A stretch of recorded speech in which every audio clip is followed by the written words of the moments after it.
तुम क्या हो? क्या हो तुम? तुम्हें क्या खबर कि तुम क्या हो? तुम मेरे लिए बारिश की वो पहली बूंद कि जो तपते हुए सहरा पर पड़ती है तो सहरा को जिंदा कर देती है।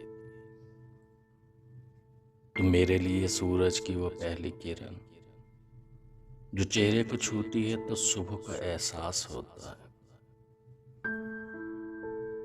तुम रात की वो चांदनी,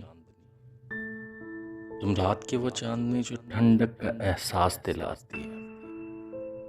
तुम वो काजल जो आंख को खूबसूरत बना देती है।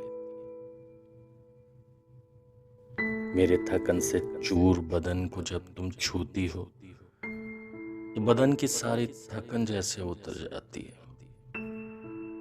तुम वो गुलाब, तुम वो गुलाब हो जो सारे बागीचे को खूबसूरत बना देती है।